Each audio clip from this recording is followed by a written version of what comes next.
Tapi tadi kita melihat bahwa Anda diusir tanpa alasan yang jelas. Bagaimana Anda melihat ini? Yang jelas hari ini kami sangat sedih, kecewa, dan betul-betul terpukul. Hari ini kita dipertontonkan dengan banyak hal-hal buruk yang terjadi di negeri ini gitu. Pertama, dengan adanya putusan MK yang mengabulkan gugatan yang sangat kontroversial ini, bagi kami hari ini konsepsi negara hukum sudah mati. Konsepsi negara hukum harusnya menghargai betul apa yang tertulis di dalam konstitusi, di dalam produk-produk hukum lainnya.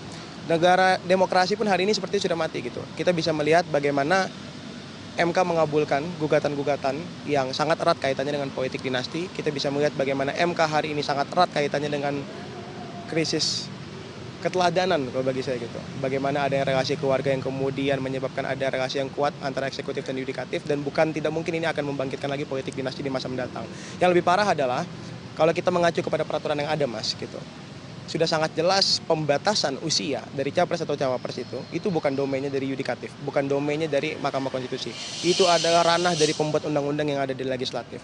Dan ketika Mahkamah Konstitusi hari ini sudah berperan di dalam kemudian melanggengkan politik dinasti yang jelas sangat melanggar konstitusi, dan ketika Mahkamah Konstitusi kemudian berani mengeluarkan putusan yang sekontroversial ini dan melanggar ranah dari legislatif, artinya Mahkamah Konstitusi sudah tidak lagi memainkan peranannya sebagai guardian of constitution. Dia malah menyeleweng dari konstitusi.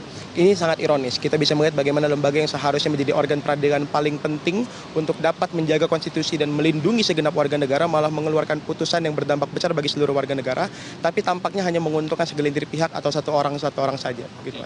Menguntungkan segelintir pihak atau salah satu orang saja, mengingat bagaimana tadi putusan yang Anda sebutkan ini komposisinya 5 hakim MK menyetujui, salah satunya adalah Ketua Hakim MK Anwar Usman yang juga merupakan ipar dari Presiden Jokowi, lalu kemudian ada 4 hakim yang juga menolak. Apakah ini yang Anda maksud sebagai politik dinasti yang berputar di dalam putusan hari ini? Hari ini tampaknya kita sudah mulai jauh dari konsepsi negara hukum yang kita sedari dulu perjuangkan. Kita juga sudah mulai sangat jauh dari hal-hal yang kita perjuangkan sejak era reformasi. Bagaimana demokrasi itu harus ditegakkan, bagaimana kedaulatan tertinggi berada di tangan rakyat dan itu diatur oleh konstitusi itu harus ditegakkan juga, dan bagaimana hukum itu seharusnya menjadi alat untuk mengontrol dan membatasi kekuasaan. Tapi konsepsi negara hukum hari ini diganggu. Pak Jokowi, ini negara hukum, bukan negara kekuasaan. Jangan pakai hukum untuk melanggengkan kekuasaan dan jangan pakai kekuasaan untuk mengubah hukum seenaknya. Bagi Anda, kalau misalkan tadi disebutkan bahwa syarat usia minimal capres-cawapres itu kembali kepada open legal policy, tapi kemudian diperkuat dengan bagaimana seseorang yang pernah menjabat sebagai kepala daerah ini mampu untuk menjalankan konsep maturity begitu atau kedewasaan dan karena pengalamannya begitu. Anda tidak melihat bahwa ini alasan hukum yang cukup kuat untuk mengubah syarat tersebut? Bagi kami, ini tidak cukup kuat dan bukan rasionalisasi yang cukup baik. Kenapa? Karena lagi-lagi saya percaya 9 hakim MK yang ada di dalam gedung ini adalah orang-orang yang dipilih karena memiliki kompetensi, pengetahuan, dan kebijakan, kearifan yang luar biasa gitu. Bagi saya, ketika mereka kemudian berani mengeluarkan putusan yang bukan ranahnya saja, itu sudah melanggar konstitusi, sudah melanggar tupoksi mereka yang seharusnya dan tidak menunjukkan pengetahuan ataupun kebijaksanaan mereka. Jadi itu permasalahan utamanya, Mas. Terakhir, melihat penggusuran yang tadi Anda alami di depan gedung Mahkamah Konstitusi dan juga tadi Anda sempat menyebutkan bahwa ada aksi yang disiapkan tanggal 20, ini akan seperti apa nanti jalannya? Hari ini sebenarnya ada beberapa kelompok mahasiswa yang kemudian melangsungkan aksi demonstrasi juga sepanjang patung kuda hingga MK, baik di depan MK ataupun di belakang MK.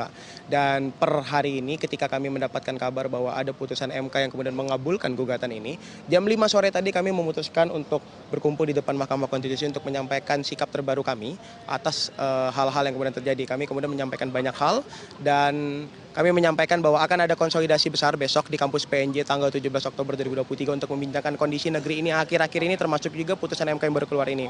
Untuk membincangkan juga aksi besar yang akan kami rancang tanggal 20 Oktober nanti. Dan kami kemudian menyampaikan rilis ini di sini, namun kami mengakhiri rilis ini dengan hal-hal yang menurut kami cukup ironis juga gitu. Bagaimana kita kemudian menyampaikan sesuatu, mengungkapkan kebebasan berekspresi, tapi malah direpresi oleh aparat-aparat yang kita bayar dengan uang kita sendiri. Dan ini cukup ironis bagi kami. Oke, terima kasih banyak informasinya. Kita tunggu bagaimana apa yang akan kelompok mahasiswa lakukan tanggal 20 nanti. Terima kasih.